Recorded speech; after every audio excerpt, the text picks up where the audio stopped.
Hello, this is Pastor Rick. I want to welcome you to the Sunday Forum for this Sunday, February the 16th, where we're going to address a controversial topic.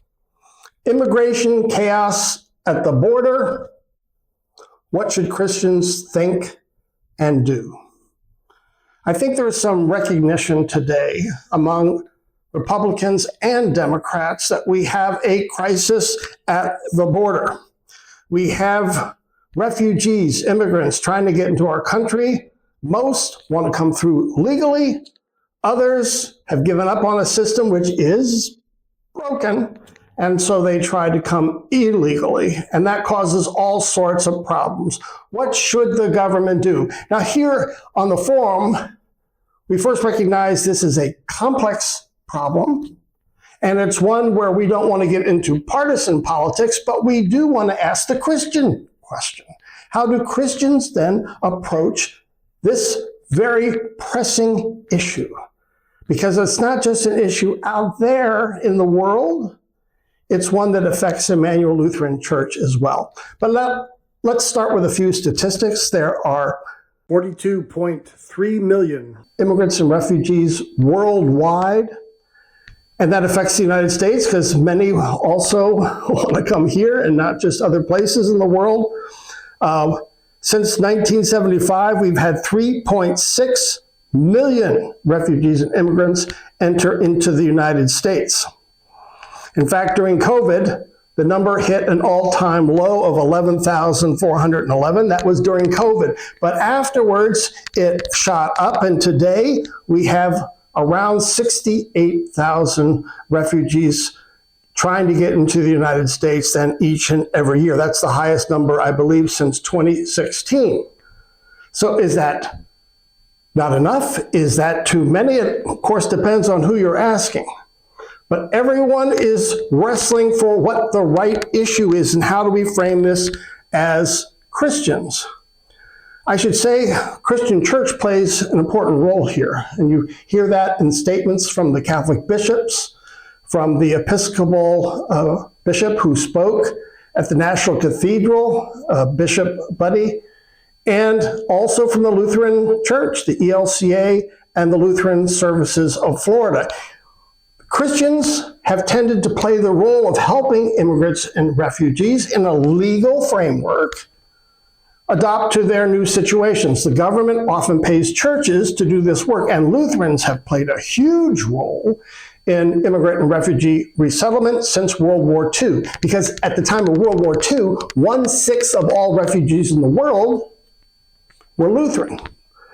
So during World War II, we were helping our own, we got good at it, and so now the US government and other governments around the world depend on Lutherans and other church bodies, Roman Catholic Charities, World Vision, and others to help and assist the government deal with refugees and immigrants.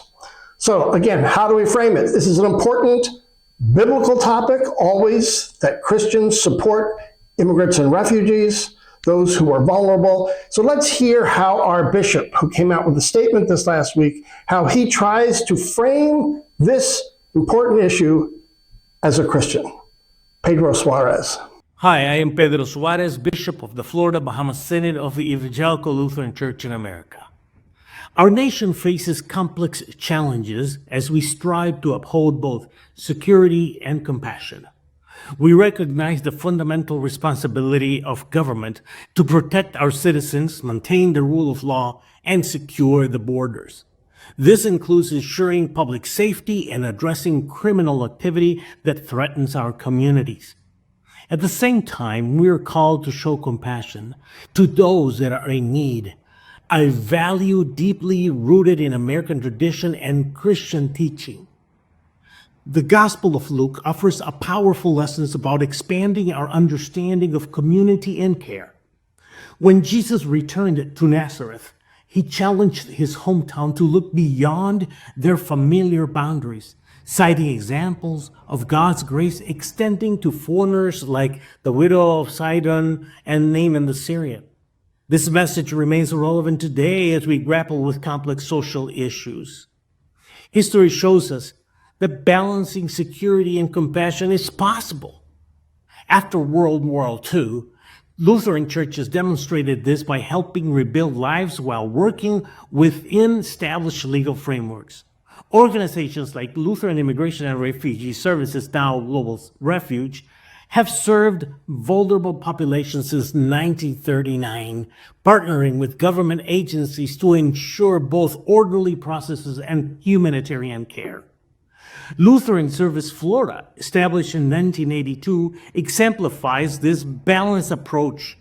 Their work addresses critical community needs for reducing substance abuse and suicide rates to supporting families in crisis and providing educational opportunities. They serve our communities while operating within established systems and accountability measures. As we face today's challenge, we need thoughtful solutions that uphold both law and human dignity.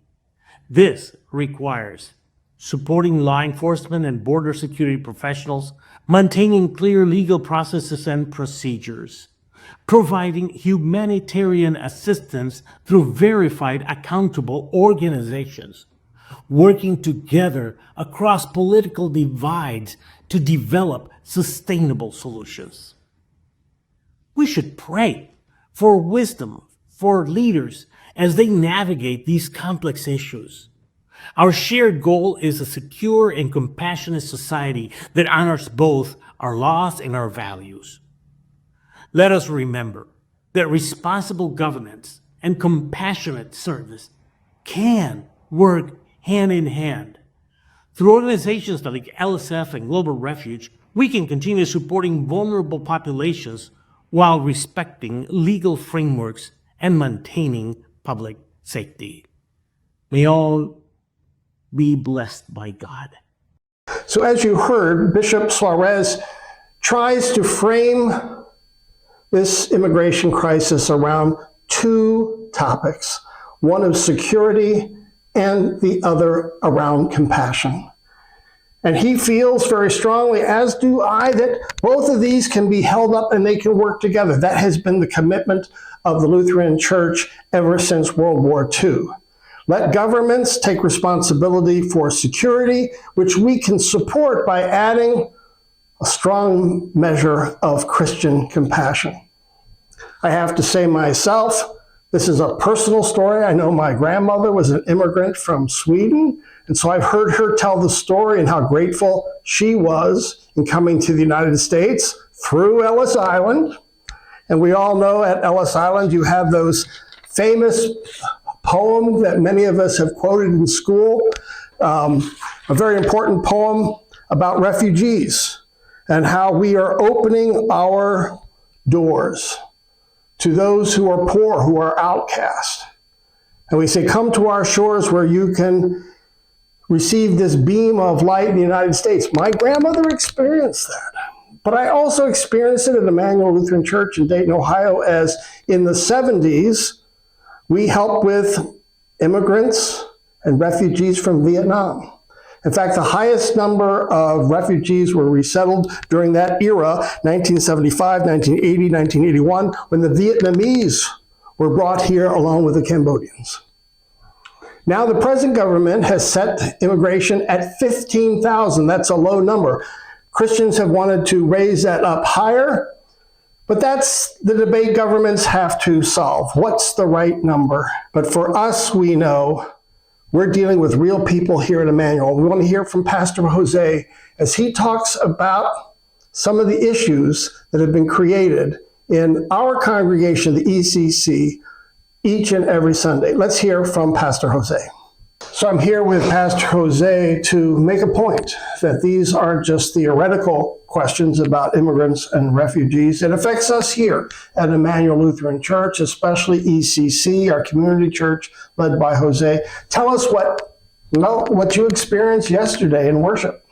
It is, in fact, affecting us. You can see by the attendance too. Why? Because people are afraid to go to work, afraid to come to church, afraid to live outside. When you cast the net trying to catch bad fish, but together with this bad fish come good ones too. So what you're saying is people are afraid, they're afraid to be caught up in all sorts of actions by the government, those who are not illegal but are trying to follow the law, but sometimes the good fish get caught with the bad fish. Absolutely. What do you suggest that our people can do to help? What I suggest is pray. Pray for us and pray for our leaders.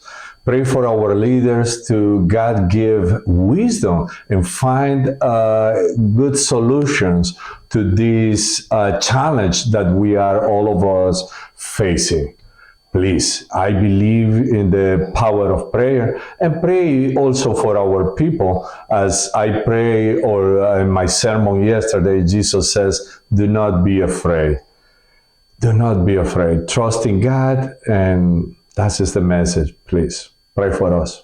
All right, there you have it. Security and compassion. Can we hold both of those up, not just as a government and as a church, but as a congregation here at Emmanuel? That's what we want to talk about here on the Sunday Forum this Sunday after the 9 o'clock service. Always remembering as we discuss this, that Jesus himself was once a refugee in Egypt. Thanks for joining us on the Sunday Forum. Bye-bye now.